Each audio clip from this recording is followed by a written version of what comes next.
প্রোটেস্টে participate করা আপনারা প্রত্যেক নারী, আপনারা এক একজন প্রীতিলতা, এক একজন বীরকন্যা।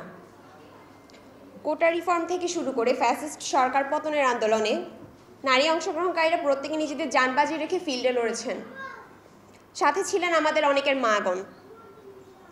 পাবলিক হল থেকে স্টুডেন্টদের বের করে দেওয়ার পর প্রাইভেট স্টুডেন্টরা ছেলে মেয়ে সবাই মিলে রাস্তায় নেমেছিল। তখন তো আমরা মেয়েরা নিজেদের সম্মানের কথা ভাবিনি, নিজেদের জীবনের কথা ভাবিনি।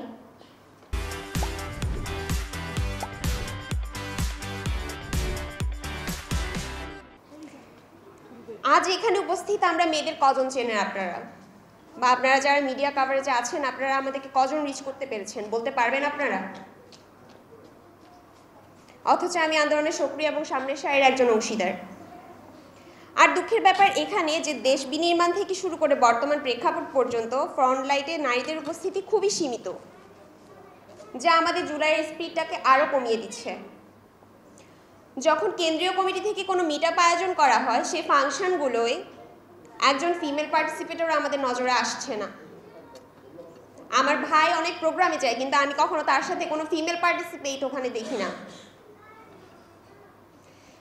কেন হবে এই বিভেদটা? দেশ বিনির্মাণে কোন ডিসিশনটা আমাদের সাথে কনসাল্ট করে নেওয়া হচ্ছে বা আমাদের একটু জানানো হচ্ছে, আমাদের কনসার্নটা একটু শোনা হচ্ছে? প্রশ্নটা আমার রইল। এখানে আমাদের কার কোনো ব্যক্তিগত স্বার্থ ছিল না। আমরা আমাদের দেশের জন্য, দেশের মানুষের জন্য নিজের দায়িত্ববোধ থেকে কাজ করেছি, আন্দোলন করেছি। এখানে আমাদের কোনো ক্রেডিটের, কোনো কৃতিত্বের বিষয় ছিল না।